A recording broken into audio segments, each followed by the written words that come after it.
Hey guys, welcome back to my channel. So I wanted to give an IVF update. I feel like a yo-yo, like the title says, because the update is that we are going to do IVF instead of doing an IUI. Because, unfortunately, I started my cycle today, and that means that in, almost exactly 2 weeks, because your ovulation, usually that's one of the best barometers for kind of a healthy fertility system. It's almost always 14 days from your first cycle day to your ovulation day. It's usually actually pretty consistent. So even on my short cycle, it actually was pretty consistent. So it was day 15. So anyway, so we are going to do IVF. The reason we're going to do IVF and not an IUI is because I started my cycle, and the way the timing works is this cycle I will not be in Colorado. I will be in California, and I will not be able to go, as I said in my prior video, to my clinic. So I can't go to the clinic that's in California.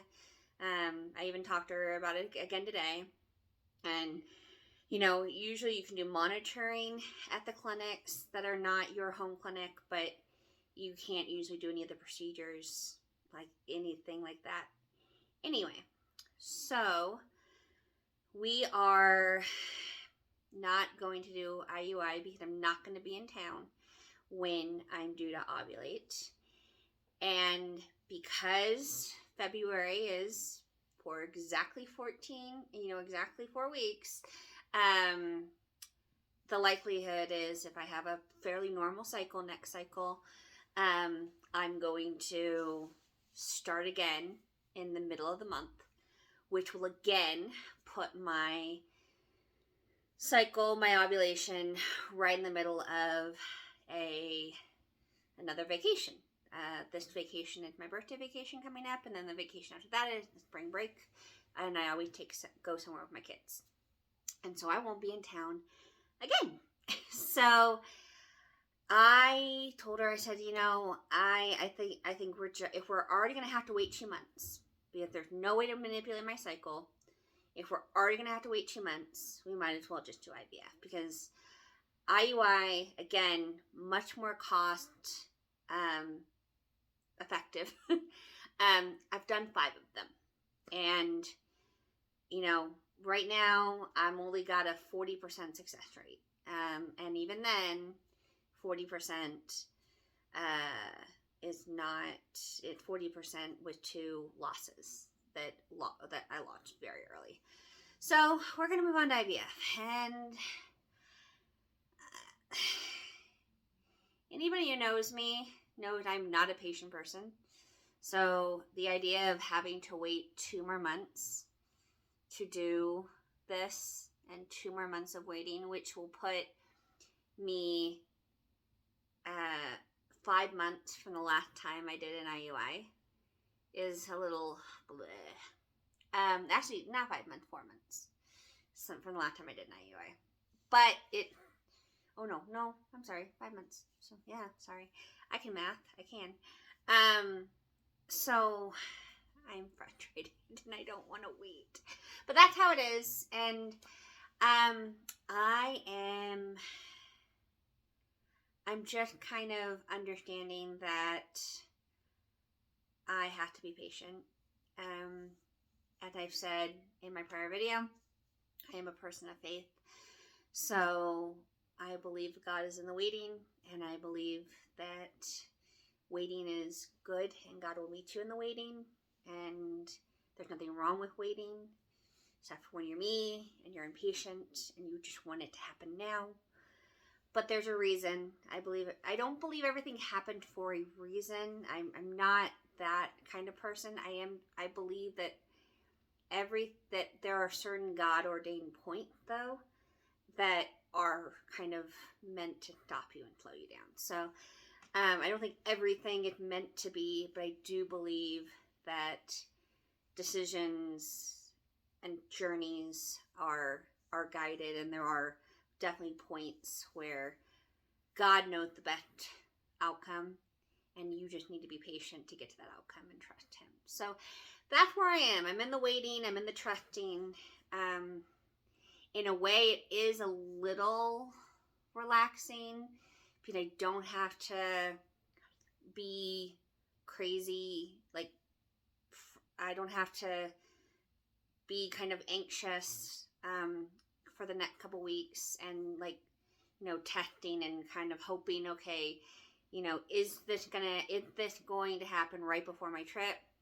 Because if it happened right before my trip, I would have gone on my trip still, but I wouldn't have been able to enjoy my trip as much because, like I said in my last video, we're going where there's roller coasters and a lot of walking, and that's just not the most optimum environment to try to have a baby and try to have and try to get a baby to attach. There's a lot of jostling and a lot of up and down and just not creating the best environment. So we are not doing that this month, and then, like I said, next month crashes right into it again, so we're not doing it next month, and so we are in IVF territory. So now the fun part is going to be finding how the financials are going to work. And as I said before, one of the reasons why one of my medications was denied is because of my age. Well, I will be that age. I will be 37, and that was one of their reasons, is the patient is not 37. Well, I'm 37. I'll be 37 in 2 weeks, and so definitely will be 37 by the next time I start my cycle, unless God has a sense of humor and decides to give me another really short cycle like He did in January, which hopefully is not going to happen. And so yeah, I'm a little bummed. I really, really wanted to try to get pregnant next month. Where we're going for spring break still has roller coasters, but I've been there before, and so I wasn't as married to having to ride the roller coasters and just letting my kids enjoy the rides. I was more for enjoying my kids having fun than really anything for me, whereas my birthday trip is for me and my enjoyment. So bummed that we have to wait more than 2 more months. But that's where it is, and we're back on IVF, so protocols. So basically this month I just have a normal month. I probably will still test my ovulation just to make sure that everything is kind of still on a decent track and still on a decent thing. But next month we do priming. So next month I go back on birth control, and we are doing a different birth control, hopefully one that works, because the last one didn't work.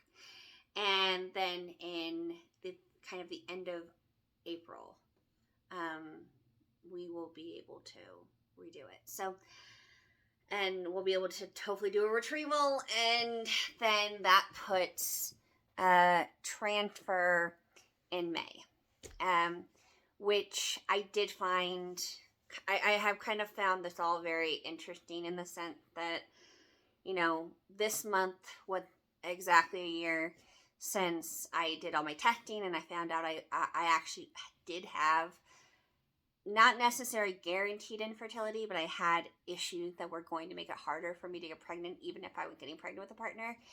And then March, we were going to do my first IUI, and because of what we found out in February, we couldn't do an IUI in March because I had to be on medication for a while, and I had to build that up in my system. And then April is when I had my first IUIs, the first missed IUI, and then the first IUI that I didn't get pregnant with. And then May will be, it'll be a year since, since the IUI that was successful and I had my first miscarriage. So, and so then I'll find out I'm pregnant probably in June, which is when I found I was pregnant with my first pregnancy. So it's been a very kind of interesting journey, kind of watching that all go. So that's it for right now. I will keep you on the journey, keep you updating. Please like, share, and subscribe. The only way to grow the channel and get it in front of more eyes and hopefully help more people who are going through this. Because, again, this is why I'm doing it, is to make people not feel alone anymore. All right. Bye, guys.